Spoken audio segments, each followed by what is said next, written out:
जब कभी भी आपको कोई भी सोशल साइट्स का लिंक्स दे, जैसे व्हाट्सएप का, टेलीग्राम्स का, बोले कि आप इससे जुड़िए, बहुत सारे ऐसे सॉफ्टवेयर्स हैं जिसको आप लिंक पे क्लिक कर रहे हैं तो आपकी ओटीपी चला जाएगा, सारी इन्फॉर्मेशन आपके चले जाएंगे, सारे कॉन्टेक्ट डिटेल्स चला जाएगा, आपके फोटो गैलरी पर उनकी कमांड हो जाएगी। व्हाट्सएप पर भेज रहे हैं कि अगर आपका 5G स्पीड नहीं चल रहा था आप इस लिंक पे क्लिक करिए, और जो ही आप लिंक पे क्लिक कर रहे हैं आपकी सारी इन्फॉर्मेशन शेयर हो जाएगी।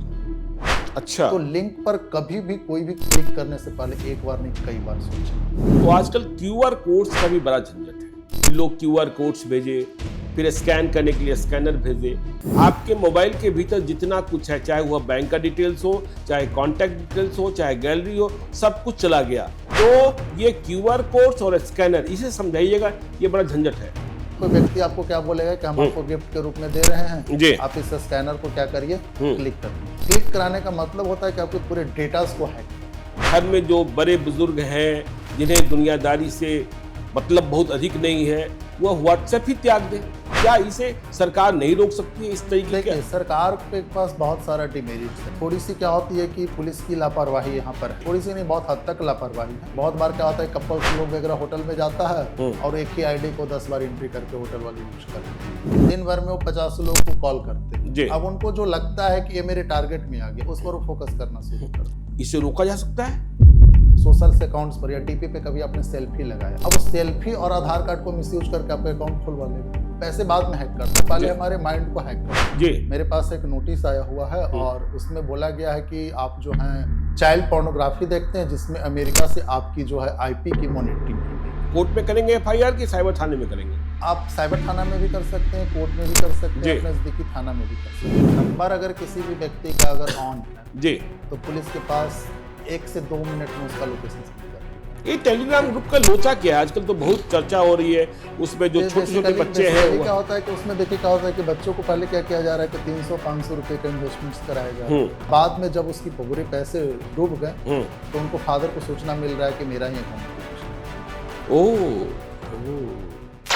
नमस्कार, मेरा नाम ज्ञानेश्वर है और आपने देखना शुरू किया है लाइव सिटीज का पॉडकास्ट। देखिए, अगले 1 घंटे तक कुर्सी की पेटी बांध लीजिए, क्योंकि यह पॉडकास्ट आपके लिए है।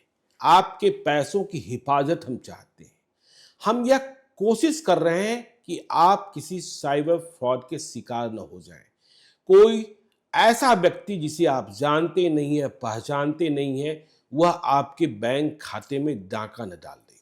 तो आज हमने साइबर फ्रॉड को समझने के लिए, और यदि आप डूब गए, आपका पैसा साइबर फ्रॉड ने लूट ही लिया है, तो उसे क्या हासिल कर सकते हैं, कोई रास्ता है, कहां पुलिस क्या कर सकती है, और जो चल रहा है उसे कैसे सुधारा जा सकता है, इसे समझने के लिए व्हाट्सएप कितना खतरनाक हो चुका है, टेलीग्राम कितना खतरनाक हो चुका है, यह सब कुछ जानेंगे आज के पॉडकास्ट में। और हमारे मेहमान हैं देश के जाने माने cyber security expert Deepak Gupta ji. Deepak ji, बहुत स्वागत है आपका लाइव सिटीज के पॉडकास्ट में। सबसे पहले तो हम आपसे यह जानना चाहते हैं, देखिए, पूरे देश के लिए यह मनन का विषय है, चिंतन का विषय है, और अब तो स्वयं प्रधानमंत्री नरेंद्र मोदी कह चुके हैं कि डिजिटल अरेस्ट एक चुनौती है। अब जब कभी आप किसी को फोन कर रहे हैं तो सबसे पहले आपको सावधान किया जा रहा है रिंगटोन में ही, लेकिन इसके बाद भी रोज घटनाएं हो रही हैं, डिजिटल अरेस्ट किए जा रहे हैं, और इसमें पुलिस वाले भी दिखाई पड़ते हैं, CBI वाले भी दिखाई पड़ते हैं, कस्टम वाले भी दिखाई पड़ते हैं, सारे के सारे फर्जी होते हैं। कहीं 50 लाख रुपए, कहीं 1 करोड़ रुपए, और हम और आप देख रहे हैं कि लोग बैंकों में जाकर पैसा ट्रांसफर कर दे रहे हैं। तो हम यह तो जानेंगे ही कि डिजिटल अरेस्ट से बचें कैसे, क्योंकि देखिए, मैं बहुत सारे वीडियो देखा हूं कि मैं डिजिटल अरेस्ट होते होते बच गया। तो बचाव का उपाय बताइए, और यह बताइए, चाहे डिजिटल अरेस्ट का मसला हो या दूसरे किसी प्रकार का साइबर फ्रॉड हो, यदि हम फंस गए हैं, डूब गए हैं, तो पैसा वापस कैसे मिलेगा, क्योंकि इसे रोका जा सकता है, और यदि हो गया है तो पैसा गया है, अपराधी की शिनाख्त कैसे होगी, और पैसा वापस होने की कोई गुंजाइश बनती है क्या? यदि अकाउंट फ्रीज हो गया जिसमें ट्रांसफर किया गया है, तो उस पैसे को वापस कैसे लेंगे दीपक जी? सबसे पहले तो हमारे देश में डिजिटल अरेस्ट जैसा कोई शब्द है ही नहीं लॉ में।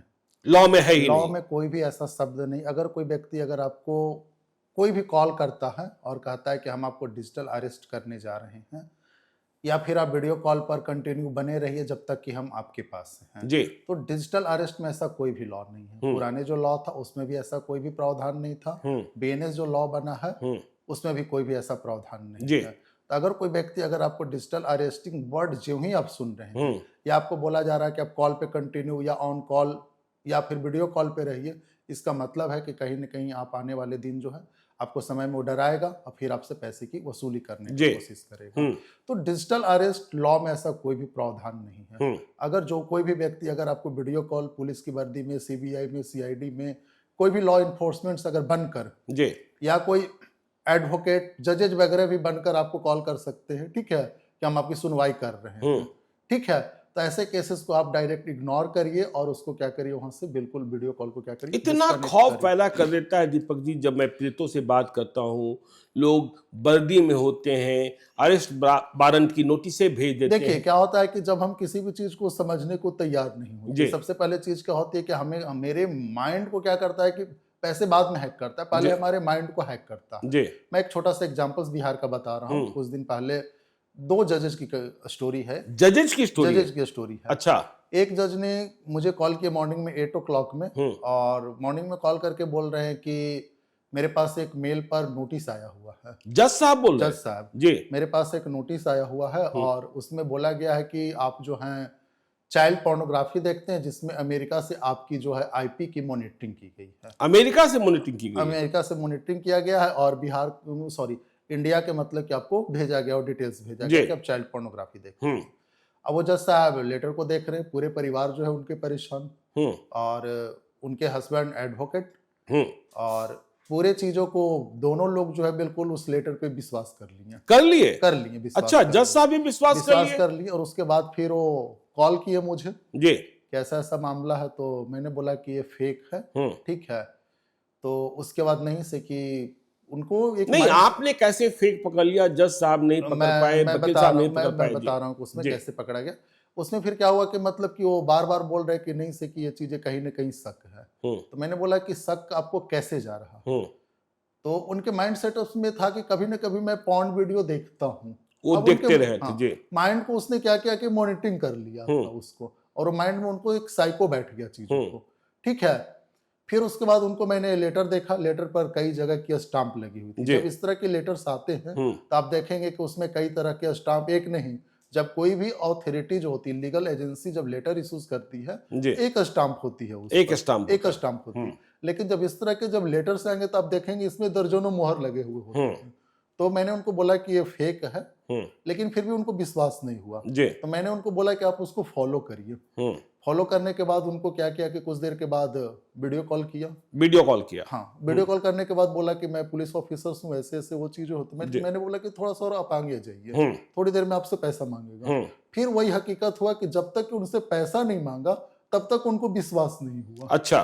तो कहीं ना कहीं हम क्या होता है कि कुछ मेरी एक्टिविटी जो होती है इलीगल प्लेटफॉर्म पे होती है, जो माइंड को क्या करता है, वॉश करने का प्रयास करता है, और फिर उसमें हम क्या करते हैं कि ब्लाइंडली विश्वास करने लगते हैं। और फिर हम ये नहीं देखते हैं कि मेरे पास क्या आया है, हम उसकी जांच कैसे करें, और उस पे फिर हम दलदल में नहीं। तो जज साहब से पैसा मांगा गया, फिर क्या जज साहब ने पैसा नहीं दिया? फिर उन्होंने पैसा नहीं दिया, क्योंकि मेरे साथ जुड़े हुए थे, तो मैं उनको प्रोसेस बता रहा था कैसे ऐसे वो करेंगे। तो मैंने उनको बोला कि डिजिटल अरेस्ट जैसा कोई शब्द नहीं है, और आप खुद एक कोर्ट के जज हैं, तो एक स्टाम्प आप किसी ऑर्डर पे लगाते हैं, ना कि दर्जनों लगाते हैं। फिर उन्होंने बहुत बारीकी से देखा चीजों को, और फिर उनको फिर विश्वास हुआ कि हम कहीं आने वाले दिन जो है फंस जाते हैं। अच्छा। तो डिजिटल अरेस्ट जैसा कोई वर्ड है ही नहीं। ये तो फंसते बचे।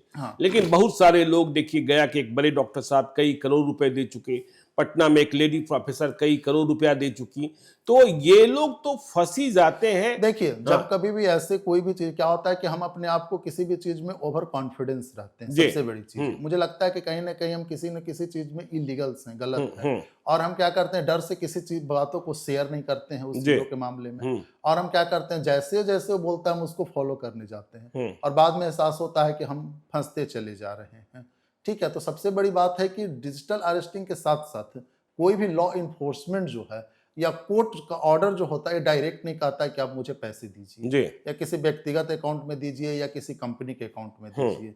जब तक कि कोई आपके पास पहले से कोई लीगल नोटिस नहीं आया हुआ है, कोर्ट का कोई ऑर्डर नहीं आया हुआ, तब तक ऐसा कोई भी लॉ में नहीं, पैसे देने का तो कोई प्रावधान ही नहीं, कोई प्रावधान ही नहीं। हाँ, पैसा फ्रीज किया जा सकता है अकाउंट, लेकिन पैसे देने का प्रावधान कोई प्रावधान नहीं। और लॉ इन्फोर्समेंट कभी भी नहीं किसी को बोल सकती है कि पैसा आप दीजिए। जैसे मानकर चलिए किसी व्यक्ति का पैसा का लेन देन का ही मामला है, तो एसएचओ किसी व्यक्ति को नहीं बोल सकता है कि आप पैसा दीजिए।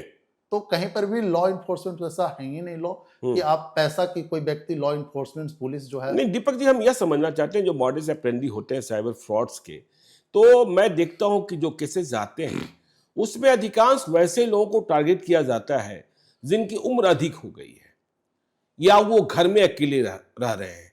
क्या ऐसे लोगों की शिनाख्त कर लेते हैं कि हमें देखिए इन्हें डरा देंगे, तो उम्र अधिक है, दुनिया से बेखबर है, मतलब साइबर सिक्योरिटी के बारे में नहीं जानते, कोई ना कहीं कोई ट्रैप करते हैं? वो ट्रैप करते हैं, वो क्या करते हैं कि दिन भर में उनका एक प्रोफेशन है, साइबर क्राइम्स जो करते हैं उनका एक प्रोफेशन है। दिन भर में वो 50 लोगों को कॉल करते हैं। अब उनको जो लगता है कि ये मेरे टारगेट में आ गया, उस पर वो फोकस करना शुरू कर देते हैं। अच्छा, फोकस करना शुरू कर। जब कभी भी ऐसी कोई घटनाएं घट रही है, तो सबसे पहले चीज है कि आप थोड़ा सा आसपास के लोगों से जानकारी इकट्ठा करें। ठीक है।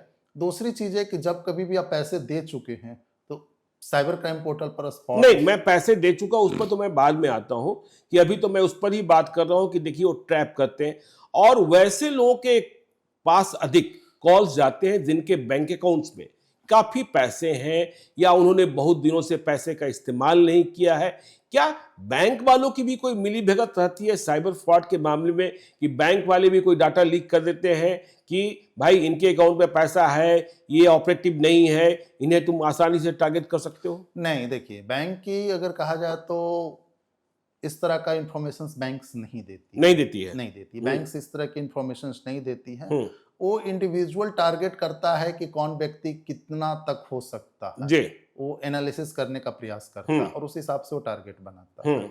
बैंक कभी भी कोई भी डेटा को लीक नहीं करती है। तब तो आप यह कहना चाहते हैं ना कि जिस तरीके से वीडियो कॉल का खतरा पैदा हो गया है, पहले सेक्सटॉर्शन चल रहा था, तो घर में जो बड़े बुजुर्ग हैं जिन्हें दुनियादारी से मतलब बहुत अधिक नहीं है, वह व्हाट्सएप ही त्याग दें। देखिए, व्हाट्सएप से कोई ऐसा डेंजर जोन नहीं है कि व्हाट्सएप त्याग दे। हम अवेयर किसी फील्ड में कितना है ये मायने रखता है।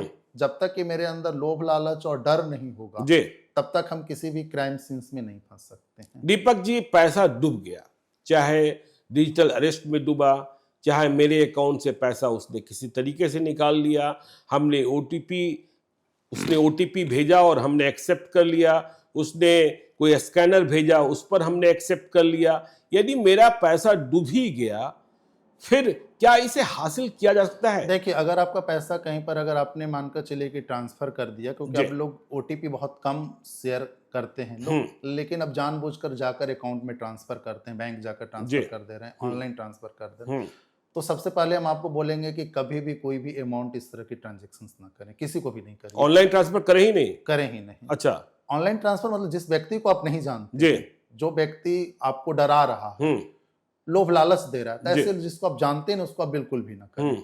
दूसरी चीज है कि जब आपके पास ऐसी अगर घटनाएं घट चुकी है तो आप साइबर क्राइम पोर्टल पर कंप्लेन जरूर करें। cybercrime.gov.in वेबसाइट्स है जी, 1930 जो है उस पर आप स्पॉट कंप्लेन करिए। ठीक है।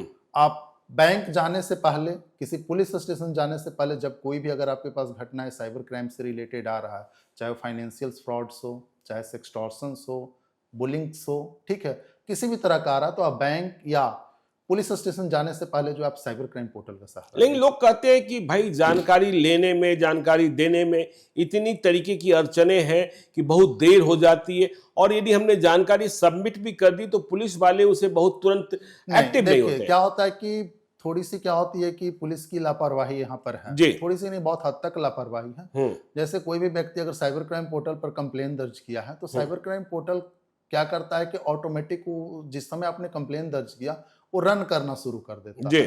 आपका पैसा किस अकाउंट में गया है, अगर वो पैसा मानकर चलिए कि किसी अकाउंट में गया, उस अकाउंट से किस अकाउंट में गया है, तो जहां तक लास्ट तक उस पैसे की यूजेज हुआ है सारे अकाउंट की डिटेल्स वो वेबसाइट जो है दे देती है, जिसे पुलिस जो है साइबर पुलिस जो है उसको लॉग इन करके एक्सेस कर लेते हैं।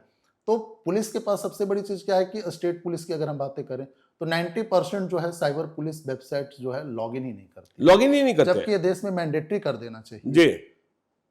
ठीक है, बहुत लोग क्या होता है कि जैसे 50 किलोमीटर दूर है तो सीधी सी फेंक देता है कि आप साइबर सेल जाइए, साइबर क्राइम जो थाना वहां पर जाइए।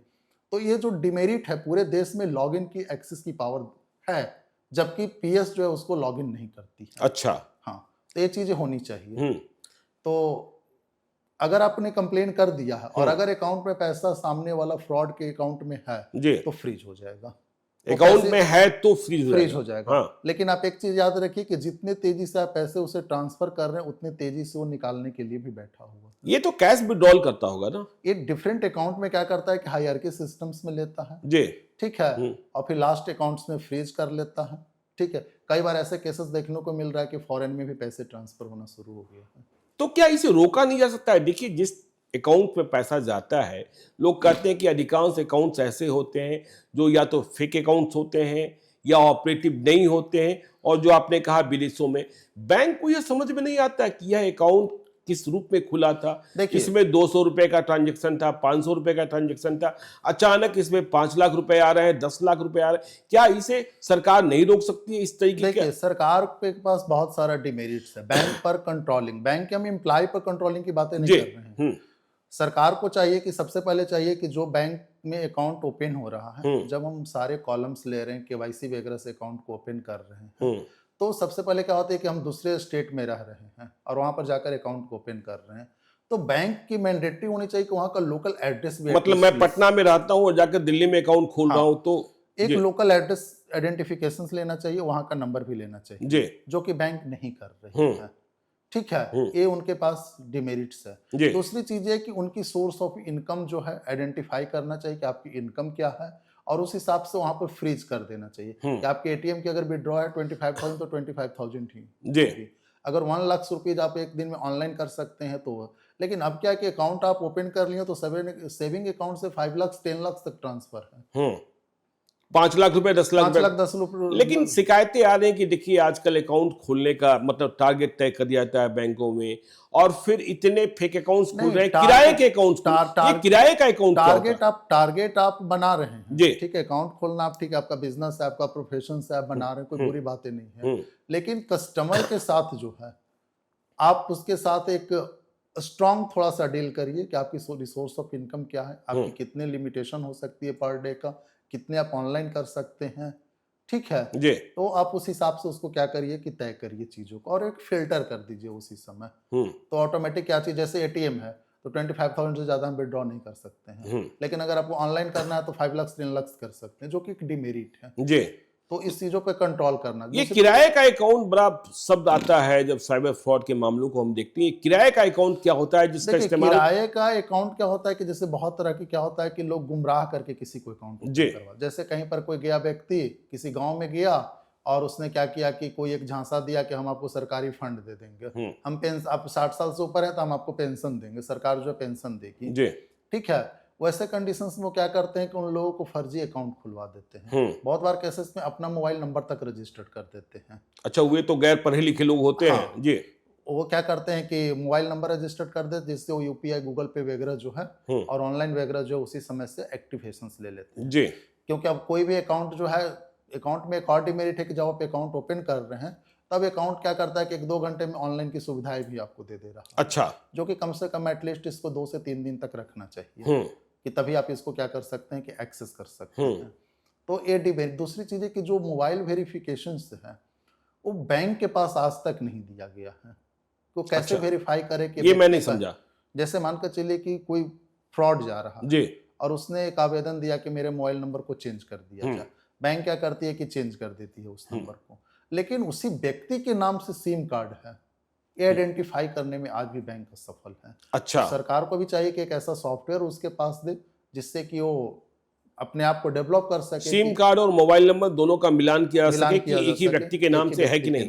जी, तो सरकार को चाहिए कि मैंडेटरी जो है किया जाना चाहिए। चाहिए। मैं किसी साइबर सिक्योरिटी से एक्सपर्ट से सुन रहा था कि ज्ञानेश्वर जी, यदि आपके अकाउंट में किसी अननोन व्यक्ति ने 1 रुपया भेज दिया, 5 रुपया भेज दिया, 500 रुपया भेज दिया, अलर्ट हो जाइए, आपके अकाउंट को फ्रीज किया जा सकता है कुछ दूसरे आरोप लगाकर। और दूसरी बात देखिए, मैं कुछ और खबरों में जा रहा हूं कि देखिए यह जो साइबर फ्रॉड है इसका इस्तेमाल आजकल बॉयफ्रेंड और गर्लफ्रेंड के रिश्तों में होने लगा है कि दोनों के बीच ब्रेकअप हुआ, दोनों के बीच पहले से लेन देन हो रहा था, बॉयफ्रेंड ने गर्लफ्रेंड की शिकायत कर दी, गर्लफ्रेंड ने बॉयफ्रेंड की शिकायत कर दी कि इन्होंने हमारे अकाउंट को हैक कर लिया है, मुझसे इतने पैसे ले लिए हैं, और उसके बाद मालूम हुआ कि एक पक्ष का अकाउंट जो है वो फ्रीज हो गया और इसके बाद थाने तक शिकायत पहुंच गई। बात दरअसल यहाँ पर ये चीजें हो रहा है कि कभी किसी व्यक्ति से आपस में लेन देन हो रहा है, ठीक है, और लेन देन हो रहा है या कोई कपल्स हैं एक दूसरे से अपना लेन देन गिफ्ट्स वगैरह कुछ चल रहा है उनका, ठीक है, दोनों के बीच में एक अच्छे संबंध नहीं रहे, तो क्या करते हैं कि साइबर क्राइम पोर्टल पर कंप्लेन कर देते हैं। वो तो कहीं जाने की जरूरत है नहीं, घर बैठे कर दीजिए। साइबर क्राइम पोर्टल क्या होता है कि तुरंत एक्टिव होता है और सारे जितने भी अकाउंट्स हैं उनको क्या करता है कि फ्रीज कर देता है। अभी मैं आपको एक एग्जांपल्स दे रहे हैं कि एक पटना का ही केसेस है कि एक बोरिंग रोड में कपल्स थे और दोनों के बीच में बहुत अच्छा संबंध था, 2 साल से पैसा का ट्रांजैक्शंस वगैरह होता था, दोनों के बीच में अच्छे संबंध नहीं रहे। अब उस बॉयज ने क्या किया कि साइबर क्राइम पोर्टल पर कंप्लेन दर्ज कर दिया। अच्छा, ठीक है। अब कंप्लेन करने के बाद उस गर्ल्स के पास पैसा जो गया था तो अपने भाई को कुछ पैसे भेजे थे, कुछ रिश्तेदार को भेजे थे, वो भी अकाउंट फ्रीज हो गए, दुकान में शॉपिंग किया था, तो उसमें क्या हुआ कि फिर क्या हुआ कि मतलब कि सारे अकाउंट फ्रीज हो गए। अच्छा, ठीक है। तो ऐसे केसेस में अगर आपके पास आ रहा है तो बैंक के पास रिपोर्ट चली जाती है कि कहां से आपके अकाउंट को फ्रीज किया गया, ठीक है। जो आपका कंप्लेन नंबर होता है साइबर क्राइम पोर्टल का वो आपको बैंक देगा। आप सोचेंगे कि साइबर क्राइम पोर्टल से हमें मिले, तो नहीं मिलेगा। अच्छा, आपको बैंक से ही मिलेगा। वो बैंक के पास आप जाएंगे, आपको आवेदन एक देंगे कि मेरा अकाउंट क्यों फ्रीज किया गया है, तो आपको लेटर देगा कि आपका अकाउंट जो यहाँ से फ्रीज किया गया है और इस संबंधित थाना में आपकी कंप्लेन जो है गई हुई है जी, ठीक है। अब उसके बाद क्या परेशानी कि अगर सामने वाला व्यक्ति अगर एनओसी नहीं दे रहा है तो आपका अकाउंट फ्रीज नहीं होगा। अच्छा, मतलब अनफ्रीज नहीं होगा, अनफ्रीज नहीं होगा। हाँ। या फिर अगर आप उसको ऐसा स्पेसिफिकेशंस अगर आप वहां के ऑफिसर्स को नहीं दे रहे हैं कि मेरे से इनका लेन देन ऐसा था, तब वो जाकर ओपन आपको करेंगे अकाउंट को। नहीं, अब दीपक जी मैं और समझना चाहता हूं, मैं पटना में बैठा हूं, आप पटना में बैठे हैं, अब किसी गुजरात के व्यक्ति ने मुझे 500 रुपए भेज दिया, मैं जानता भी नहीं हूं या मैं जानता था, और बाद में उसने शिकायत दर्ज करा दी, मेरा अकाउंट फ्रीज हो गया। अब आप कह रहे हैं कि उस थाने में जाना होगा तो मुझे गुजरात जाना होगा। गुजरात देखिए क्या होता है कि जो कंप्लेन आती है, जो कंप्लेन दर्ज की जाती है, तो उस पर उस पुलिस स्टेशन का ईमेल आईडी भी होता है। तो पहले आप ईमेल से सारी सूचनाएं को दीजिए कि मेरा ऐसा ऐसा ट्रांजैक्शन था, ऐसा ऐसा लेन देन था, मेरे किसी भी तरह का क्राइम सीन्स में इन्वॉल्व नहीं थे। जब आप देंगे तो उस पर वो वेरिफिकेशंस करते हैं। अब फिर उसके बाद अगर उनको लगता है कि गलत तरीके से बंद किया गया है तो फिर उसको क्या करते हैं, ओपन कर देते हैं। तो ये तो झमेला ही हो गया ना, ऑनलाइन ट्रांजैक्शन। ऑनलाइन ट्रांजैक्शन तो किसी से थोड़ा सा डिस्प्यूट मैटर है, पैसा ट्रांजैक्शन नहीं, डिस्प्यूट मैटर छोड़ दीजिए, मुझे आपको फंसाना है, आपको मुझे फंसाना है, आप मेरे अकाउंट में 1000 रुपए भेज दीजिए। बहुत सारे केसेस आपको मैं बता रहा हूँ कि बिहार में साइबर कैफे जो संचालक हैं उनके पास इस तरह के केसेस बहुत ज्यादा है। कोई साइबर फ्रॉड केस किए हो, कोई साइबर क्राइम के मामले में पैसे अपने अकाउंट में मंगाए हुए हैं, दुकान में गया और उसको पे किया कि हमको कैश दे दीजिए, वो 2% के लोभ लालच में पैसा दे देता है, बाद में पता चलता है कि 2 महीने बाद उसकी अकाउंट फ्रीज हो गई। अच्छा, मैंने देख रहा हूँ कि 500,000 रुपए के कारण जो 10-10 लाख रुपए के अकाउंट फ्रीज हो रहे हैं। अच्छा, आप ये बताइए दीपक जी, किसी ने 10 लाख रुपए का साइबर फ्रॉड किया और वो जाकर अभी किसी मोबाइल की दुकान में जाता है और वो 1.5 लाख रुपए का मोबाइल खरीद लेता है। अब दुकानदार को क्या पता कि ये पैसा साइबर फ्रॉड का है या किसी और का है, उसने भुगतान तो कर दिया, लेकिन जब बाद में पड़ताल होती है तो मालूम होता है कि इस दुकानदार को 1.5 लाख रुपए दिए गए हैं। क्या होगा इस केस में? देखिए, जब कोई भी आप कहा गया क्योंकि आप सीसीटीवी वगैरह रखिए जी, ठीक है, तो जब कभी भी आप कोई भी व्यक्ति जो ऑनलाइन वगैरह ट्रांजेक्शन्स ले रहे हैं उससे, तो उसके एक आइडेंटिफिकेशन मैंडेटरी लीजिए। जी, ठीक है, बहुत सारे ऐप ऐसे आ चुके हैं जैसे आधार कार्ड वगैरह भी फेक आपको नजर आएंगे, तो उनके सीसीटीवी वगैरह को आप सेफ रखिए। दूसरी चीज है कि उनके कितने दिनों तक रखें? हाँ, लेकिन उनके एक आईडी प्रूफ भी रखिए, मैंडेटरी जी। रखिए। ठीक है, उनके पास क्या सोर्सेज हैं जिससे वो कंफर्म करें कि आईडी प्रूफ सही है या गलत है? बहुत सारे ऐप है, स्कैन कर लेता है जी, जो आपको आइडेंटिफाई कर लेगा कि आपका आधार कार्ड जो है बिल्कुल सही है। अच्छा, बहुत सारे ऐसे पैन कार्ड, आधार कार्ड वगैरह का जो है हाँ, वो स्पेसिफिकेशंस कर लेता है। नहीं होगा क्या जब देखिए वो मोबाइल लेकर जा चुका, क्या उनका भी अकाउंट फ्रीज हो जाएगा या फिर वो परेशानी से बचे रहेंगे? देखिए, अगर सामने वाला व्यक्ति ने कहीं से साइबर फ्रॉड किया है, जी, बहुत बार क्या होता है कि जैसे कोई व्यक्ति ने क्या किया कि किसी को गुमराह किया और वो शॉप पे जाएगा जी, और वो बोलेगा कि आप इस अकाउंट में पैसा ट्रांजेक्शन कर दीजिए, तो बहुत सारे लोग क्या करते हैं कि सामने वाले के दुकान में पैसा ट्रांसफर कर दिया, अब उसने सामान ले लिया। बिल्कुल, अब पुलिस के पास इन्वेस्टिगेशन के लिए सिर्फ और सिर्फ सीसीटीवी फुटेज है जी, और सीसीटीवी फुटेज के आधार पर ही वो क्या करेगी, इन्वेस्टिगेशन करेगी। इन्वेस्टिगेशन दुकानदार तो बचा रहेगा ना? नहीं, दुकानदार नहीं बचा रहेगा। अगर सामने वाला ने कंप्लेन दर्ज कर दिया तो उनका भी अकाउंट फ्री हो जाएगा। हो जाएगा। तब तो ये झंझट ही है ना, ऑनलाइन ट्रांजैक्शन तो पूरा कई ही बार पूरा। ऐसे ज्वेलरी वगैरह के केसेस में देखने को मिलेगा आपको जी, कि बहुत साइबर क्रिमिनल्स ने क्या किया कि इस तरह का एक्टिव हुआ, किसी को गुमराह किया और बोल दिया कि हम आपको क्या करेंगे कि इसका फ्रेंचाइजीज देंगे, इस ज्वेलरी शॉप का फ्रेंचाइजीज देंगे। हाँ, ये तो बहुत सारे मामले हुए कि भाई आपको टाटा की फ्रेंचाइजी दे देंगे, किया मोटर्स की फ्रेंचाइजी दे देंगे, पेट्रोल पंप दे देंगे। जी, और वो वहां पर शॉप पर गया और वहां पर क्या क्या कि ट्रांजेक्शन कराया और उसे शॉपिंग की और चल दिया। जी, तो ये चीजें जो है कि आपको बहुत ही सतर्क रहने की जरूरत है। जब आप ऑनलाइन पेमेंट ले रहे हैं तो बहुत ही सतर्क रहने की जरूरत है। बहुत ही सतर्क। आइडेंटिफिकेशंस मस्ट लीजिए। अच्छा देखिए, अब देखिए यदि हमारा ऑनलाइन फ्रॉड हो गया और आपने जो तरीका बताया वह पैसा फ्रीज भी कर लिया गया, मान लीजिए मेरा 40 लाख रुपया का फ्रॉड हुआ, उसमें 22 लाख रुपया ही जब्ती हुई, फ्रीज हुआ किसी अकाउंट में। अब यह 22 लाख रुपया लेना भी जो मेरा पैसा है, इसमें इतनी पेचीदगियां हैं कि फिर अब यह पैसा देखिए मैं पटना में बैठा हूं और फ्रीज हुआ मुंबई के किसी अकाउंट में, क्या होगा, कैसे होगा, मुझे मेरा पैसा कैसे वापस मिलेगा? देखिए, सबसे बड़ी चीज क्या होता है कि हम लीगल प्रोसेस को नहीं समझ पाते जी, और इसके लिए पुलिस ऑफिसर्स वगैरह भी जो है प्रॉपर वे में अवेयरनेस कैंप नहीं चला पाते जी, हैं। तो अगर किसी व्यक्ति का अगर मानकर चलिए कि साइबर फ्रॉड हो गया तो आपके पास सूचना मिल जाती है कि आपके अकाउंट में जो है इतना पैसा फ्रीज हो चुका है, जो साइबर फ्रॉड के अकाउंट है इतना पैसा फ्रीज हो चुका। कई स्टेट की अगर हम बातें करें, गुजरात की बातें करें, एमपी वगैरह की बातें करें, तो वहां पर कोई भी कंप्लेन की आवश्यकता नहीं होती है, एफआईआर की आवश्यकता नहीं होती है। आपने जो ही कंप्लेन कर दिया वहां की पुलिस जो है एक्टिव होती है और पैसे आपको रिवर्स करा देगी। लेकिन कई स्टेट ऐसे हैं जैसे उत्तर प्रदेश, बिहार, झारखंड, ये सब की बातें करें, उड़ीसा की बातें करें, तो आपको एफआईआर मैंडेटरी है। एफआईआर मैंडेटरी है जी। एफआईआर जहां पर है वहां पर आप क्या करेंगे कि कोर्ट में आप एक पिटीशन देते हैं कि मेरा अमाउंट इतना फ्रीज हो चुका है और वो कोर्ट क्या करता है कि फिर इन्वेस्टिगेशन ऑफिसर से रिपोर्ट्स नहीं, हम कोर्ट को देंगे एफआईआर की, कोर्ट में करेंगे एफआईआर की साइबर थाने में करेंगे? आप साइबर थाना में भी कर सकते हैं, कोर्ट में भी कर सकते हैं, नजदीकी थाना में भी कर सकते हैं, नजदीकी थाने में भी कर सकते हैं। थाने वाले, नजदीकी थाने वाले तो कहते हैं कि साइबर का मामला है, वो गलत कर रहे हैं जी, उनका इंटाइटल बनता है कि आप उस पुलिस स्टेशन में भी कर सकते हैं। तो जो ही अगर आपका पैसा फ्रीज हुआ, आप एक एडवोकेट रखिए, आपको साइबर थाना जाने की आवश्यकता नहीं है, आपके पास ऑलरेडी सूचना है, आपने कहीं भी कंप्लेन किया है, कोर्ट में आपका मैटर पेंडिंग रहेगा।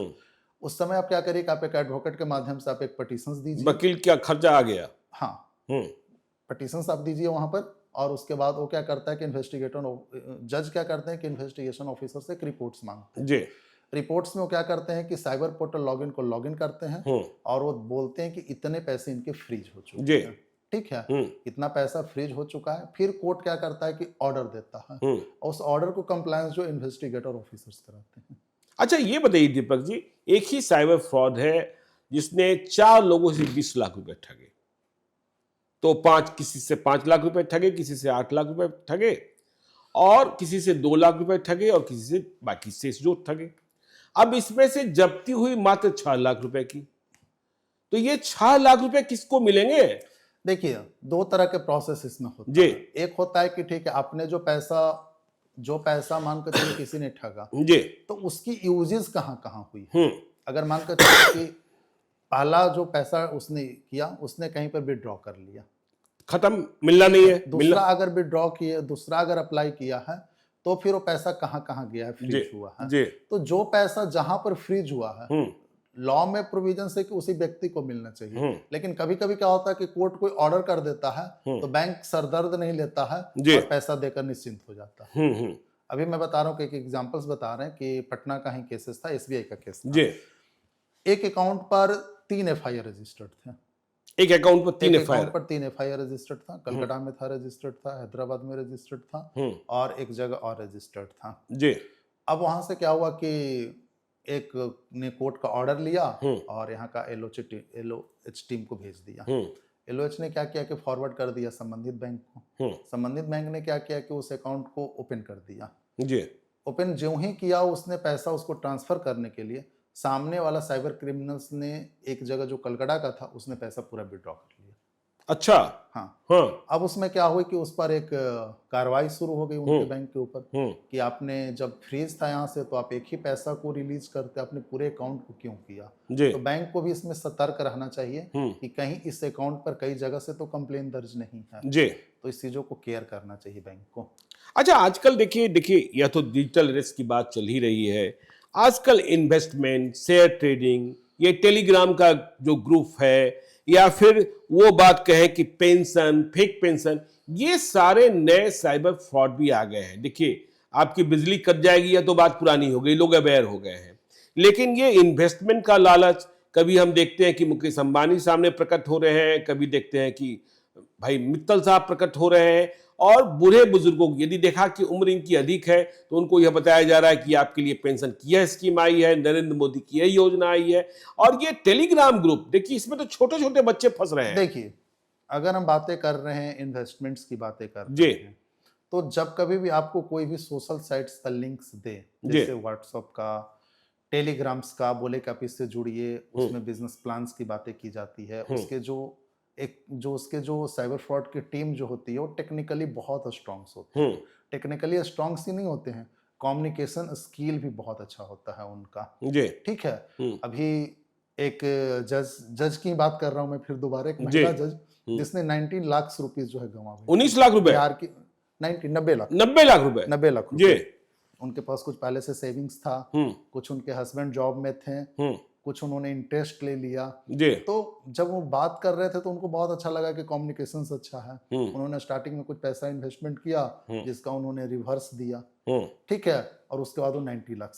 तो कभी भी कोई भी अगर आपको हाई अमाउंट अगर बात कर रहा है कि हम रिवर्स करेंगे, तो आप एकदम बिल्कुल विश्वास कर लीजिए कि फ्रॉड है। और टेलीग्राम और व्हाट्सएप अगर मैटर आ रहा है तो बिल्कुल 100% फ्रॉड है। अच्छा, ठीक है। इस तरह का अगर कोई इन्वेस्टमेंट का प्लान बता रहा है तो इस तरह के इन्वेस्टमेंट्स के पीछे कभी भी नहीं सोचिए। ये टेलीग्राम ग्रुप का लोचा क्या है? आजकल तो बहुत चर्चा हो रही है, उसमें जो छोटे छोटे बच्चे हैं, क्या होता है कि उसमें देखिए क्या होता है कि बच्चों को पहले क्या किया जा रहा है कि 300-500 रुपए का इन्वेस्टमेंट्स कराया जा रहा है, और उसके बाद वो हाई अमाउंट 700-1000 उसे दे रहे हैं जी। धीरे धीरे वो क्या कर रहे हैं कि उनकी लोभ लालच बढ़ रहा है, और उसके बाद वो क्या कर रहे हैं कि खुद इन्वेस्टमेंट कर रहे हैं, लोगों से इन्वेस्टमेंट करा दे रहे हैं, और जब हाई अमाउंट हो जा रहा है तो क्या कर रहे हैं कि फिर वो उनको अनब्लॉक कर दे रहे हैं जी। अभी मैं आपको बता रहा हूँ कि मैं जिस गांव से हूँ, उस गांव की स्टोरी बता रहा हूँ कि बच्चा 15 साल का था जी, और वो पैसा मतलब कि एक ऑनलाइन इन्वेस्टमेंट उसको गेम में कराया जा रहा था। अच्छा।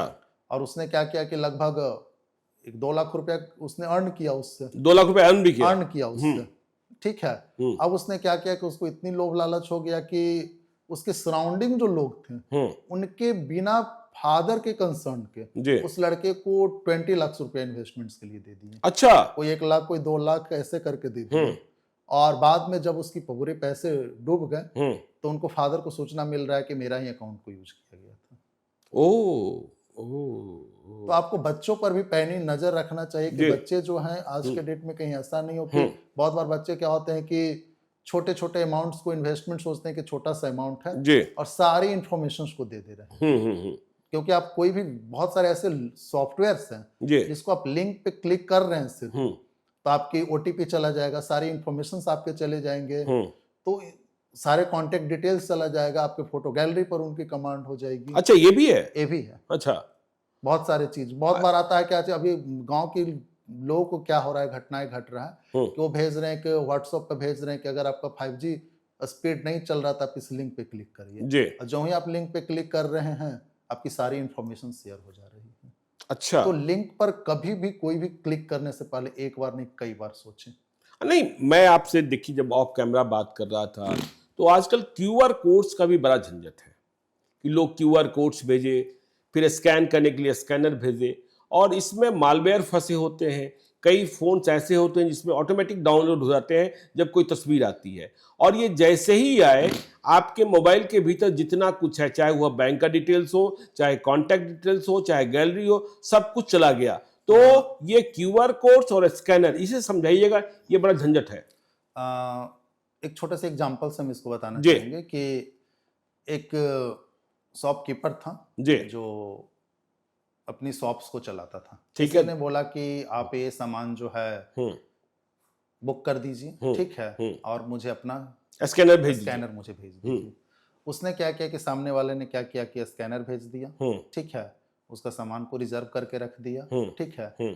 सामने वाला ने क्या किया कि ठीक है, उसके पास आया, उस व्यक्ति ने क्या किया कि सारी चीजों को एज इट इज रखा, चेंज किया, उसने स्कैन को चेंज किया, स्कैनर को चेंज कर दिया, स्कैनर को चेंज किया, सारा इंफॉर्मेशन जो उसका रखा, लेकिन जो स्कैन कोड जो होता है, जो बारकोड जिसे बोलते हैं, वो क्या किया कि अपना लगा दिया, या किसी और साइबर फ्रॉड का लगा दिया। वो अपना लगा दिया, साइबर फ्रॉड का लगा दिया, और फिर उसको रिवर्स वहां पर भेज दिया। ठीक है, हम लोग क्या करते हैं कि अपने मोबाइल में क्या करते हैं कि सेटिंग्स नहीं रखते हैं। बहुत बार क्या होता है कि कोई भी चीज अगर आया है, मेरे पास फोटो वीडियो आया है, तो ऑटोमेटिक वो गैलरी में डाउनलोड हो जाता है। बिल्कुल। अब वो दुकानदार क्या किया कि ठीक है, उसके बाद उसको सूचना दिया कि भाई हम नहीं ले पाएंगे, बाद में ले लेंगे। लेकिन उसने जो भेजा आपके पास, वो आपके पास ऑटोमेटिक गैलरी में सेव हो गया। अब दूसरे कस्टमर को आप क्या कर रहे हैं, उसको आप दूसरे कस्टमर को क्या कर रहे हैं, भेज रहे हैं। तो आप स्टार्टिंग में जाते हैं गैलरी में, क्या करते हैं, जल्दीबाजी के चक्कर में क्या करते हैं, जो पहले नजर आया आप उसे भेज देते हैं, उसे भेज दिया आपने, और उसको भेजने के बाद आपको क्या हो रहा है, आपका पता चल रहा है कि पैसा जो कहीं और चला गया। ठीक है, तो हमेशा कोई भी स्कैन अगर आप भेज रहे हैं किसी को, तो आप सोच समझकर उसको, जब कोई रिवर्स कर रहा है आपको, वही स्कैन अगर आपको रिवर्स कर रहा है, तो आप एक बार अलर्ट हो जाइए, अलर्ट हो जाइए। ठीक है, और वैसे भी कहा गया है स्कैनर तो देखिए पैसा मतलब देने के लिए, लेने के लिए तो है नहीं, पैसा लेने के लिए भी, पैसा लेने के लिए भी है, पैसा लेने के लिए भी है। ठीक है, तो आप उसको, आप सिंपल सा अगर कोई आपको रिवर्स कर रहा है उसी व्हाट्सएप पर स्कैनर आपको, आप अलर्ट हो जाइए। अच्छा, कभी कभी क्या होता है, कोई व्यक्ति आपको क्या बोलेगा कि हम आपको गिफ्ट के रूप में दे रहे हैं, आप इस स्कैनर को क्या करिए, क्लिक कर दीजिए। अच्छा, और लोग क्या कर रहा है कि क्लिक कर देता है, क्लिक करने के बाद आपको पैसे नहीं मिलते हैं। आप सोच भी सकते हैं ठीक है, पैसा मेरा था नहीं तो मिला नहीं, लेकिन क्लिक कराने का मतलब होता है कि आपके पूरे डेटास को हैक कर रहा है, पूरे डेटा मालवेयर आपके सिस्टम से भेजने का प्रयास कर रहा है। अच्छा, पहले जो था कि लिंक वगैरह भेज देता था, उससे लोग समझ जाते थे चीजों को। एपी के सॉफ्टवेयर आपको भेज देगा। अच्छा, ठीक है, जितने भी आप गेम्स वगैरह देख रहे हैं जो लोभ लालच दे रहा है, सारे में देखिएगा लगभग 90% में एपी के सॉफ्टवेयर जुड़ा होता है, जो आपके पूरे सिस्टम्स को हैक करने का प्रयास करता है, मालवेयर भेजने का प्रयास करता है, मालवेयर को। तो आप QR कोड में कोई भी किसी भी चीज को अगर आप पैसे के लेन देन कर रहे हैं, सामने वाले को अगर दे भी रहे हैं, तो एक बार जरूर पूछ लीजिए कि किसके नाम से है। बिल्कुल।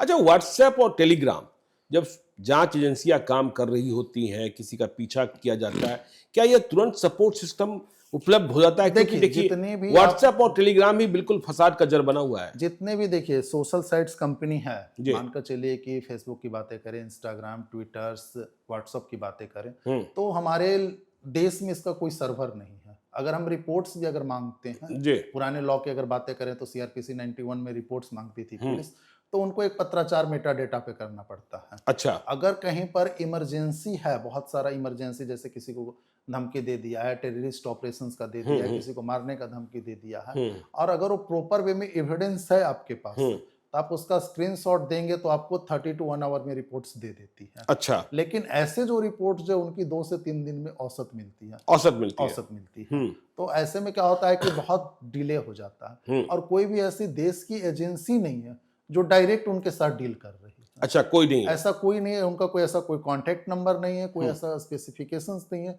जो भी आपको लीगल प्लेटफॉर्म पर आपको पत्राचार मेटा डेटा पे करना है।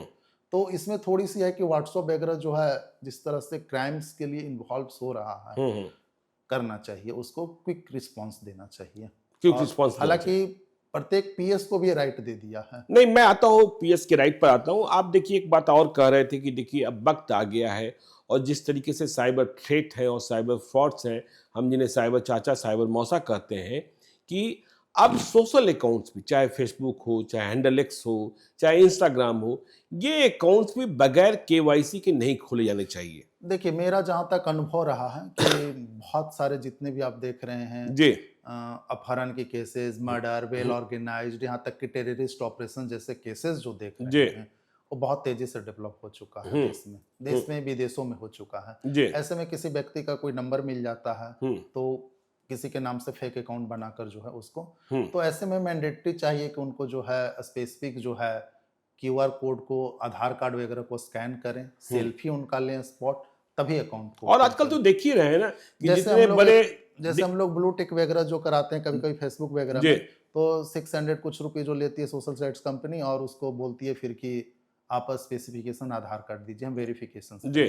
तो फिर आप उसको पहले क्यों नहीं कर रहे हैं? क्योंकि बहुत सारे लोगों को वेल ऑर्गेनाइज्ड क्राइम में हेल्प मिल जाता है। हाँ, आपने देखा मुंबई में बाबा सिद्दीकी की हत्या होती है, जिम्मेवारी एक फेसबुक पेज पर लिया जाता है। वो चीजें, देखिए आप दिल्ली में जब हत्या होती है, हरीश भाव गैंग करता है, जिम्मेवारी सोशल मीडिया अकाउंट पे ले जाता है और पता ही नहीं चलता है कि क्रिएट कहां से हुआ और कैसे हुआ। तो जिस तरह से बहुत सारे आज के डेट में आप जो देख रहे हैं इलीगल कंटेंट, खासतौर पे सेक्सुअल हरासमेंट की चीजों जो देख रहे हैं, इजी गोइंग अवेलेबल है, जिससे टीनेज बच्चे जो होते हैं, ठीक है टीनेज बच्चे के केसेस नहीं आते मेरे पास, लेकिन कहीं ना कहीं उनकी मानसिक जो है कमजोर किया जा रहा है सोशल साइट्स, और एक नेटवर्क काम कर रही है कि हम किसी भी कंट्री के युवाओं को मानसिक लेवल कितना डाउन कर सकते हैं, वो चीज है। इसके लिए आसानी से आप देखते होंगे कि सेक्सुअल कंटेंट जो है सोशल साइट्स पर इजी गोइंग अवेलेबल है। दीपक जी, आप एक बात कर रहे थे कि देखिए फेसबुक की बात हो रही थी, इंस्टाग्राम की बात हो रही थी, हैंडल एक्स की बात हो रही थी, कि जब ये फेक बन जाते हैं, मेरे नाम से बन गया, आपने ही बंद कराया था और आपने ही पता किया किसने बनाया, तो आम लोगों के लिए मैं जानना चाहता हूं कि जब यह अकाउंट फेक बन जाते हैं और जब हम इसकी शिकायत लेकर थाने में पहुंचते हैं या फिर इसी तरीके के दूसरे साइबर फ्रॉड्स, तो ये थाने वाले, बिहार में तो मैं अमूमन देखता हूं, वो सीधे कहते हैं भाई आप साइबर थाने में जाओ। क्या इसमें तुरंत पहल नहीं करनी चाहिए थाने को? क्या उन्हें इसका अधिकार प्राप्त नहीं है? देखिए, देश में ही नहीं, पूरे भी विदेशों में भी जितने भी पुलिस स्टेशन हैं जी, उनके पास ये राइट्स दे दिए गए हैं, राइट्स दे दिया गया है कि आप क्या बोलते हैं उसको, आप एक्सेस कर सकते हैं, एक्सेस कर सकते हैं। कोई भी अकाउंट अगर फेक बना है तो आप उसको बंद कर सकते हैं। अगर पुलिस स्टेशन ऐसा करता है तो बिल्कुल नहीं, वो गलत करता है। अच्छा, ठीक है, आप उसकी शिकायत वरीय पदाधिकारी को करिए, क्योंकि उनको एक्सेस पावर जो है प्रत्येक पुलिस स्टेशन को दे दिया गया है जी। दो तरह का उनको दिया गया, एक दिया गया है कि आप अगर कोई फेक अकाउंट बना रहा है तो बंद करने का भी एक लिंक है उसमें। दूसरी चीज है कि किसने बनाया है, कौन सी नंबर से बनाया है, कौन सा ईमेल से बनाया है, उसकी भी वो रिपोर्ट मांग सकते हैं। उसके लिए किसी साइबर सेल पर डिपेंड रहने की आवश्यकता नहीं है उनको। तो अगर वो नहीं कर रहे हैं तो गलत कर रहे हैं, ठीक है, तो रिपोर्ट्स भी वो मंगा सकते हैं। और खासतौर पे महिलाओं के लिए भी एक राइट्स है कि अगर महिला का अगर किसी का फेक अकाउंट बना है और वो चाहता है कि हम कंप्लेन दर्ज ना करें, मेरे अकाउंट बंद हो जाए, तो उसको सिर्फ आपको आईडी प्रूफ और लिंक लेकर आपको बंद करना है। उससे कोई रिटन स्टेटमेंट भी लेने की आवश्यकता, रिटन स्टेटमेंट भी लेने की जरूरत नहीं, वो लॉ में भी प्रोविजंस दे दिया गया है। आप इसकी विस्तृत साइबर क्राइम पोर्टल पर भी चर्चा है। अच्छा दीपक जी, हम फिर से वापस डिजिटल अरेस्ट पर आते हैं। देखिए, डिजिटल अरेस्ट के लिए भी किसी न किसी मोबाइल नंबर का इस्तेमाल तो किया ही जाता है, और आजकल यह दावा किया जाता है कि देखिए किसी भी मोबाइल नंबर को हम तुरंत ट्रैक कर सकते हैं, पुलिस को यह सुविधा दी गई है। फिर ऐसा क्यों होता है कि यह जो साइबर फ्रॉड है, साइबर चाचा मौसा हैं, यह ट्रैक नहीं हो पाते हैं? देखिए, अपराधियों को ट्रैक करने के लिए कई ऐप का इस्तेमाल कर लेती है पुलिस, लेकिन प्रधानमंत्री नरेंद्र मोदी इतनी गंभीरता से कर रहे हैं, डिजिटल अरेस्ट को लेकर इतनी चुनौतियां हैं, फिर भी हम इन्हें ट्रैक नहीं कर पाते। क्या मोबाइल ट्रैक नहीं किया सकता है? देखिए, नंबर अगर किसी भी व्यक्ति का अगर ऑन है जी, तो पुलिस के पास 1 से 2 मिनट में उसका लोकेशन मिल जाती है। नंबर ऑन है तब? नंबर अगर ऑन है तो 1 से 2 मिनट में जी। लेकिन ये जो डिजिटल अरेस्टिंग के संदर्भ में क्या होता है कि व्हाट्सएप से बात करते हैं जी। ये जब भी कॉल करेंगे, वीडियो कॉल करेंगे तो व्हाट्सएप से करेंगे जी। अब ये मोबाइल का नहीं रहा संदर्भ, हम लोग के पास माइंड में लॉजिक जाता है कि मोबाइल नंबर उसका है, लेकिन अब इसका संदर्भ है व्हाट्सएप से संदर्भ है। ठीक है, अब क्या होता है कि अब उनको क्या चीज करना है कि वो क्या कर रहे हैं कि व्हाट्सएप के लिए किसी न किसी इंटरनेट का सहारा ले रहे हैं। जो नंबर है उनको उन्होंने बंद कर दिया है, तो डायरेक्ट पुलिस के पास लोकेशंस नहीं मिलेगी, डायरेक्ट जो है लोकेशन नहीं मिलेगा, उनका नहीं मिलेगा। नेम एड्रेस मिलेगा तो पता चलेगा कि किसी व्यक्ति को क्या किए, गुमराह करके वो नंबर ले लिया जी।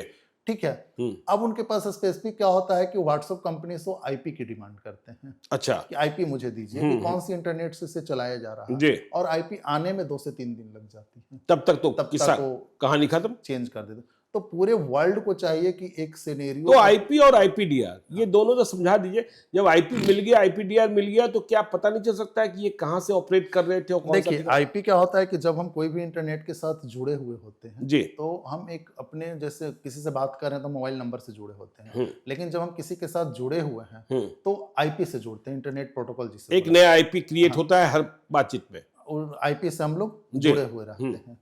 ठीक है, अब हम लोग उस आईपी को जो पुलिस रिपोर्ट्स मंगाती है, दैट इज कॉल्ड आईपीडीआर, उसको हम लोग आईपीडीआर कहते हैं। आईपीडीआर में ये पता चल जाता है, नंबर आ जाता है कि कौन सी नंबर से इंटरनेट चलाया जा रहा था। अच्छा, ठीक है, तो आईपीडीआर तो 2 से 3 घंटे में मिल जाती है पुलिस को। अगर मानकर चलिए बहुत हाईटेक एसटीएफ वगैरह है तो उसको 20 मिनट में भी मिल जाती है। अच्छा, आईपीडीआर मिल जाता है? हाँ, मिल जाती है आईपीडीआर। लेकिन सबसे बड़ी दिक्कत है कि व्हाट्सएप जो आपको आईपी दे रहा है उसमें डिले कर देता है। उसमें डिले कई केसेस में आपको, इमरजेंसी केसेस में आपको क्विक रिस्पांस करेगा, लेकिन वो डिले कर देता है। तो पूरे एक सेंट्रलाइज वर्ल्ड वाइड जो है इस पर वर्क करने की जरूरत है कि आप रिपोर्ट्स जो है क्विक रिस्पांस दीजिए कि हम उस पर वर्क कर सकें। अच्छा दीपक जी, हम एक और सवाल, देखिए आपके लिए ही मेरे पास था कि सुकेश चंद्रशेखर, देश का सबसे बड़ा महाठग, जिसने पता नहीं कितने सौ करोड़ रुपए लूट लिए जेल के भीतर रहकर, और जब वह ऑपरेट कर रहा था तो सुनने में यह आया, जांच में भी यही बात सामने आई कि खैर जेल के भीतर से वह कॉल तो कर ही रहा था, दिल्ली की जेलों में बंद था, कि वह मिनिस्ट्री ऑफ इंडिया के लैंडलाइन नंबर से, अब यह कैसे संभव होता है कि दीपक जी के नंबर से, मोबाइल तो दीपक जी के पास है, लेकिन उनके नंबर से मैं किसी और को कॉल कर रहा हूं, दीपक जी का नंबर जा रहा है ज्ञानेश्वर के फोन से, ज्ञानेश्वर साइबर फ्रॉड है या जो उनके दूसरे साइबर फ्रॉड है उनके हिसाब से हो रहा है, ये कैसे होता है? देखिए, उस चीजों को कहा जा सकता है कि कोई भी ऐसा सीम नहीं है जी, लॉ में पूरे वर्ल्ड में बातें कर किसी का सीम से कोई व्यक्ति कॉल कर सकता है। अगर ये कोई बोल रहा है तो मिथ्स बोल रहा है। ठीक है, वो क्या है कि मानकर चलिए ठीक है, हम आपके नंबर को अगर किसी तरह गुमराह करके ओटीपी ले रहे हैं, हम व्हाट्सएप चला ले सकते हैं, टेलीग्राम चला ले सकते हैं, सोशल साइट चला ले सकते हैं। ठीक है, तो डायरेक्ट कभी भी ऐसा कोई भी चीजें नहीं है कि किसी के नंबर से कोई व्यक्ति नहीं, लेकिन कुछ ऐसे एप्लीकेशंस आ गए हैं। नहीं, ऐसा कोई एप्लीकेशन। अच्छा, ऐसे कोई एप्लीकेशन नहीं। अगर कहें आप इन्वेस्टिगेशंस की पूरी रिपोर्ट्स देखिए तो इन्वेस्टिगेशंस में चीजें सामने आएगी। तो बहुत बार क्या होता है कि चीजों को हम समझ नहीं पाते। जैसे मानकर चलिए कि आपका नंबर है मेरे पास, मैंने गुमराह करके आपका व्हाट्सएप ले लिया और हम व्हाट्सएप से लोगों को कॉल कर रहे हैं। ठीक है, व्हाट्सएप से हम कॉल कर रहे हैं, लेकिन लोगों को माइंड में चला जाता है कि उसी का, उन्हीं का नंबर है। बिल्कुल, तो ये मिथ्स कॉन्सेप्ट्स हैं और मिसकॉन्सेप्ट है। अगर ये चीजें हो जाए तो फिर कहीं पर भी कोई भी चीजें सिक्योर रहेगी नहीं सिस्टम। बिल्कुल। अच्छा ये बताइए, आजकल यह भी शिकायतें आ रही कि जो साइबर फ्रॉड गैंग है इसमें गिरफ्तारियां भी कुछ हुई है कि जो जेल चले गए बड़े लोग हैं, जिनके पास पैसा है, जिनके पास शोहरत है, उनके बैंक अकाउंट से, वो तो जेल चले गए, उनके सारे कागजात, सारे दस्तावेज, सारे बैंक अकाउंट्स की डिटेल्स पुलिस वालों के पास जब्त है, लेकिन पैसे निकल जा रहे हैं, उनको तो पता ही नहीं चलता है, उनके मोबाइल भी जब्त है। ये कैसे हो रहा है और ये पता कैसे लगा लेते हैं ये लोग कि ये जेल गए? क्योंकि पटना के आदमी के खाते से बेंगलोर में बैठा हुआ आदमी पैसा निकाल ले रहा है, कानपुर के खाते से हैदराबाद में, दोनों व्यक्ति जेल में हैं, ऐसे उदाहरण भी सामने आए। देखिए, उसमें कहीं ना कहीं जो हमारा सिस्टम है, टेक्निकल सिस्टम्स है, वो लूप होल्स है, जिसका नाजायज जो है साइबर क्रिमिनल्स, और कहीं ना कहीं बैंक की लापरवाही है। बैंक की लापरवाही है। पटना में एक डॉक्टर के साथ जो घटनाएं घटी थी वो कहीं ना कहीं बैंक की लापरवाही थी। बैंक की लापरवाही क्या थी? और बैंक की नहीं, सिम कार्ड जो रीसेल होता है। सिम कार्ड रीसेल होता है मतलब? जैसे मानकर चलिए कि अभी आप जो सिम कार्ड को यूज कर रहे हैं ठीक है, आप रास्ते में आ रहे हैं, कहीं पर आपका गुम हो गया सिम कार्ड, ठीक है, आप किसी शॉप पर गए और बोले कि मेरा सिम कार्ड गुम हो गया है, तो क्या करता है कि आपको फोटोग्राफ्स लेता है और आपका आधार कार्ड को स्कैन करता है और फिर से रीएनरोल कर देता है। जबकि आप स्टार्टिंग में लेते हैं तो आपको फिंगरप्रिंट्स, कई तरह की चीजों की आवश्यकता पड़ती है, लेकिन जब आप री ले रहे हैं तो फिंगरप्रिंट्स की जरूरत नहीं, बायोमेट्रिक की जरूरत नहीं है, बायोमेट्रिक की कई कंपनियां जो है रिक्वायरमेंट नहीं मांगती है। तो वैसे केसेस में क्या करता है कि जैसे आपका कोई आधार कार्ड ले लिया, सपोज दैट मैं बार बार बोलता हूं कि आप किसी को आसानी से सोचते हैं कि आधार कार्ड और पैन कार्ड दे रहे हैं तो बहुत डेंजर हो सकता है। नहीं, देना ही होता है ना। देखिए हर बात में तो आजकल मैं होटल में जाता हूं, लेकिन आप सोच समझ के दीजिए, और खास तौर पे जब आप उसको फोटो क्लिक करके दे रहे हैं तो और भी सतर्क हो जाइए। जी, आधार कार्ड को देते वक्त क्या सावधानी बरतनी चाहिए? आधार कार्ड को सबसे पहले सावधानी बरतना चाहिए कि जब आप किसी व्यक्ति को दे रहे हैं जी, तो फोटोकॉपी दीजिए। फोटोकॉपी दीजिए। फोटोकॉपी दीजिए। फोटोकॉपी में आप किस पर्पस से दे रहे हैं आप उस पर क्रॉस कर दीजिए, मार्क कर दें। जैसे होटल में भी दे रहे हैं तो आप उसको क्रॉस कर दीजिए, ठीक है जी। बहुत बार क्या होता है, कपल्स लोग वगैरह होटल में जाता है और एक ही आईडी को 10 बार एंट्री करके होटल वाले यूज कर लेते हैं। अच्छा, ये भी होता है? ये भी होता है, हाँ, ठीक है। तो ये चीजें सबसे पहले अलर्ट हो। दूसरी चीज है कि तब तो इसका मतलब तारीख भी लिख दीजिए, किस तारीख को हमने दिया। हाँ, तारीख और डेट के साथ किस पर्पस से आप दे रहे हैं जी, क्रॉस करके। बहुत बार क्या होता है कि जल्दीबाजी के चक्कर में लोग बोलते हैं कि ठीक है यार, लो फोटो मेरे मोबाइल में ले लो, बट वो गलत तरीका है। जो आप ओरिजिनल दिखा दीजिए जी, लेकिन आप उसको जब भी दीजिए तो फोटोकॉपी दीजिए और क्रॉस करके दे, क्योंकि आप जब दे रहे हैं तो हो सके कि आपको कहीं क्या होगा कि फेसबुक सोशल अकाउंट्स पर या डीपी पे कभी आपने सेल्फी लगाया जी, ठीक है, अब उस सेल्फी और आधार कार्ड को मिसयूज करके आपका अकाउंट खुलवा लेगा।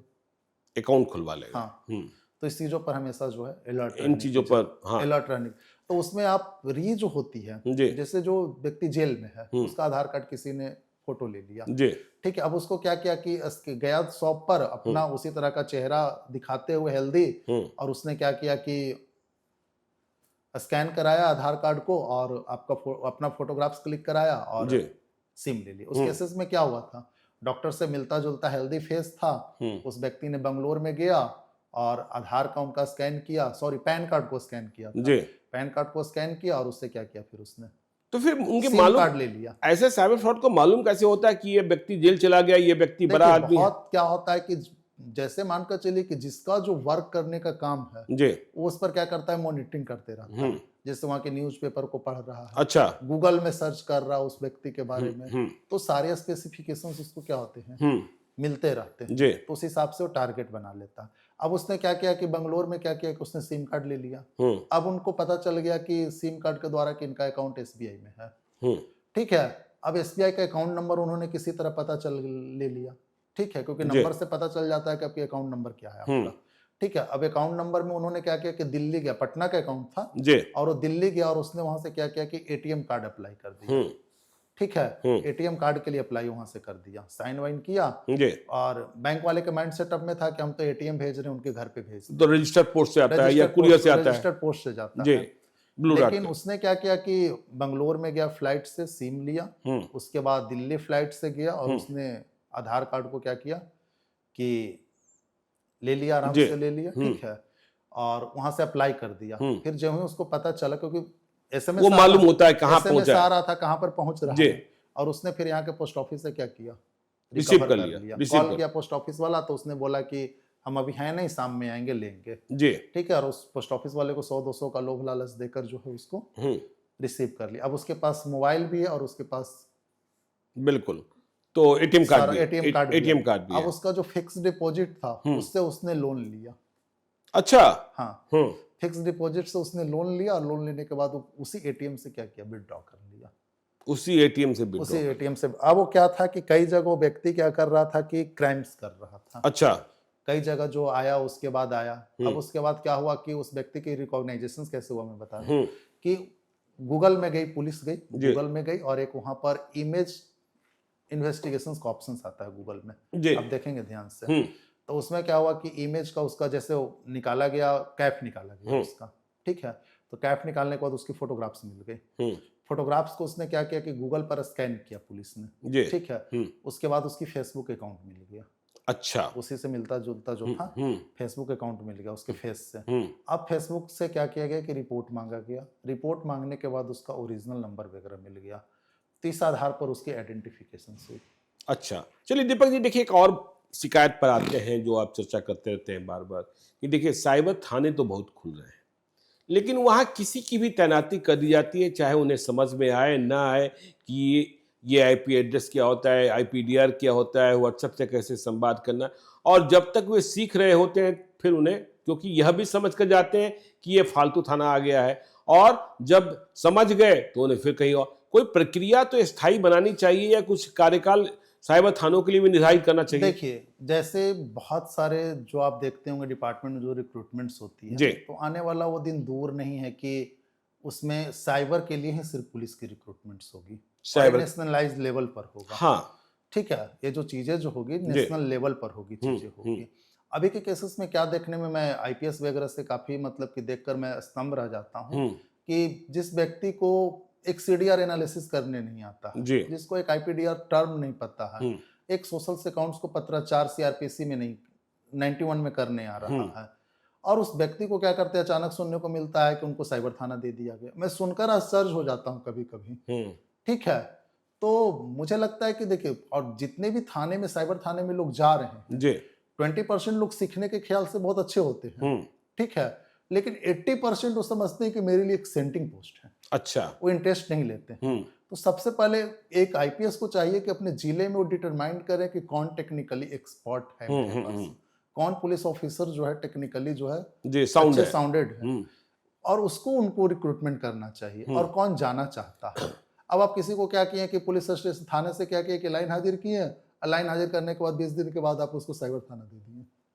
तो ऐसे में हम कहीं ना कहीं बेईमानी कर रहे हैं अपने। और अब तो जरूरत आ गई कि देखिए देश भर में साइबर अदालतें, साइबर कोर्ट्स भी खोलने होंगे, ताकि वहां भी जज साहब हो, वह समझे कि पेचीदगियां क्या हैं और इसका निपटारा कैसे संभव है। देखिए, खोलने की आवश्यकता अब हो चुकी है क्योंकि आज भी हमारे देश में जो कन्विक्शंस की ग्राफ जो सिर्फ 2% है साइबर केसेस में। और दूसरी चीज है कि सबसे बड़ा चुनौती जो होती है डिजिटल एविडेंस जो होती है। डिजिटल एविडेंस के केसेस में होता है कि जो चीज हम देख रहे हैं, जैसे ठीक है मैंने फोटोग्राफ्स क्लिक किया मोबाइल में अपना, मुझे पूरे ओवर कॉन्फिडेंस है कि ये फोटोग्राफ्स जो है, ऑडियो जो है मैंने लिया हूं, लेकिन जब उसको कोर्ट में जब हम प्रोड्यूस करने जाते हैं तो कई चीजें आती हैं। सबसे पहले आ जाए कि आपने इलेक्ट्रॉनिक एविडेंस एक्ट 65B का सर्टिफिकेट्स दिया है। अच्छा, अगर नहीं दिया है तो एविडेंस जीरो हो जाएगी उसकी। ठीक है, जैसे सीडीआर के केसेस में पहले पुलिस क्या करती थी, कलर से कुछ को चेंज करके कोर्ट में दे देती थी, लेकिन अब जो है कि जो नोडल ऑफिसर जिसने दिया है, आपको इलेक्ट्रॉनिक एविडेंस एक्ट 65B का सर्टिफिकेट्स देना पड़ेगा, क्योंकि कोई अपने एविडेंस के साथ टेम्परिंग तो नहीं किया है। दूसरी चीज है कि आपको हैज वैल्यू देना है। अच्छा, हैज वैल्यू भी देना है आपको, तभी आपकी एविडेंस ऑथेंटिक मानी जाएगी। नहीं तो आपके दिलो दिमाग में रहेगा कि मेरा ठीक है, मेरा सही था, लेकिन जो पुलिस के पास ये डिटरमाइन नहीं कर पाता है कि कौन सा मेरा एविडेंस कोर्ट में एग्जिबिट करेगा। बिल्कुल, एग्जिबिट टर्म वो होता है लॉ में कि आपकी एविडेंस की वैल्यू मिल गई, प्रदर्श क्या है वो, प्रदर्श क्या है वो आपको मिल गई, और जब तक ये प्रदर्श नहीं हो रहा तब तक उसकी कोई वैल्यू लॉ में नहीं होगी। हाँ, वो तो देखा ना आपने अनंत सिंह मामले में कि भाई 47 की जब्ती आपने दिखा दी, लेकिन जिस दिन आपने जब्ती दिखाई उससे कई दिनों के बाद के अखबार में आपने लपेट कर रखा। हाँ, और अच्छा खैर आखिरी सवाल पर आते हैं। देखिए, जामताड़ा से शुरुआत हुई, तो जामताड़ा तो है ही मतलब पूरे देश का कैपिटल, लेकिन अब बिहार के हर शहर मतलब एक ट्रेनिंग सेंटर के रूप में, और इधर कहें कि नवादा, नालंदा, शेखपुरा, मोतिहारी, हरियाणा का कुछ फील्ड, राजस्थान का फील्ड, दिल्ली में कुछ एरिया, ये सब सारे चीजें जो डेवलप। देखिए, सबसे बड़ी चीज है कि हमारे देश के लॉ इन्फोर्समेंट्स ने आसानी से चीजों को लिया, उनको इतना नहीं लग रहा था कि चीजें जो है डेवलप करेगी, तो बहुत ही आसानी से बहुत सारे पुलिस ऑफिसर जो तैनात रहे डिस्ट्रिक्ट में रहे, उनकी भी लापरवाही करे, उन्होंने लोगों से सिर्फ पैसे की उगाही किया, पैसे की उगाही, जामताड़ा की बातें करे। अभी मैं बता रहा हूँ कि आसनसोल में एक टीम थी जो डॉक्टर को टारगेट बनाता था। अच्छा, ठीक है, जो डॉक्टर को ही सिर्फ टारगेट बनाता था। और दिल्ली पुलिस ने क्या किया कि जब उसे अरेस्ट किया, बहुत मुश्किल से अरेस्ट किया उसको, ठीक है, तो पता चला कि वो पुलिस स्टेशन को सिर्फ करोड़ों रुपया सालाना देता था। करोड़ों रुपया सालाना देता था। अच्छा, और उसी जगह पर वो रहता था, कहीं की पुलिस आती थी, उसको सूचना मिलती थी, इंफॉर्मेशन लीक हो जाती थी। तो जामताड़ा वगैरह में अगर बातें करें या फिर नालंदा वगैरह के जिस तरह के डेवलपमेंट शुरू में हो रही है, अगर उस तरह का अगर डंप फाइल वगैरह का भी सहारा पुलिस ली हुई होती तो क्योंकि पहले जो था ओटीपी वगैरह का था ये सब चीज, और शाम में 4 बजे के बाद वो मोबाइल बंद हो जाते थे, 4 बजे के तो बाद डंप फाइल के बाद आप एनालिसिस आप आसानी से कर सकते थे। तो बहुत सारे चीजें जो अब एक पूरी टीम वर्क करने की जरूरत पड़ेगी जी, टीम वर्क की जरूरत पड़ेगी। साइबर थाना में क्या होता है कि जैसे आप किसी जनरल केसेस को आप एक इन्वेस्टिगेटर ऑफिसर्स को दे देते हैं जांच के लिए, लेकिन अब उसके पास एक 90 लाख रुपए करोड़ रुपए का मामला है, जब तक कि आप उसके ऊपर टीम वर्क नहीं वर्क करेगी तब तक ये मुश्किल है इन्वेस्टिगेशन से। तो टीम वर्क की जरूरत पड़ेगी। चलिए देखिए, टीम वर्क की जरूरत है, और अब मैं बार बार कहता हूं, कई दूसरे वीडियोज में भी कहता हूं, दूसरी चीज है कि जो इंस्पेक्टर को आप इन्वेस्टिगेशन की जिम्मेवारी दी, आप उनको एक एनआईसी मेल भी दीजिए, एनआईसी मेल दीजिए, पर्सनल दीजिए, जिससे को पत्राचार आसानी से अभी थाने पर ही डिपेंड। बार बार जो है कि वो अपने डीएसपी को बोलते हैं, अपने एसएचओ को बोलते हैं, ठीक है, तो ठीक है, आप उनको बोलिए कि ठीक है, आप सामने वालों को पत्राचार करिए और प्रतिलिपि सीसी हमें भी कर दीजिए। चलिए, तो देखिए, आपको समझाने की हमने कोशिश की है, आपको जगाने की कोशिश की है कि ये जो साइबर फ्रॉड है इनसे आप कैसे बच सकते हैं, और यदि इनके चंगुल में आप फंस गए हैं तो निकलने के रास्ते क्या हैं। टेढ़े मेढ़े रास्ते हैं, और देखिए वापसी की उम्मीद कम है, लेकिन फिर भी संभावनाएं तो जिंदा रहती ही रहती है। कोशिश करनी चाहिए, और कोशिश करने वालों की हार नहीं होती है। अपराधी कहीं भी भागा हो, यदि पुलिस चाहे तो गिरफ्तार तो किया ही जा सकता है। तो यह पॉडकास्ट आपको कैसा लगा, आप कमेंट बॉक्स में हमें जरूर बताइएगा। आपके यदि आगे के भी सवाल होंगे तो कभी और भी दीपक जी को बुलाएंगे। तो आप देखते रहिए लाइव सिटीज को। यदि अब तक आपने हमारे यूट्यूब चैनल लाइव सिटीज को सब्सक्राइब नहीं किया है तो जरूर कर लीजिएगा, और यदि इस वीडियो को आप फेसबुक पेज के माध्यम से देखें तो पेज को लाइक कीजिएगा। हैंडल एक्स पर भी हमें सब्सक्राइब कीजिए। धन्यवाद।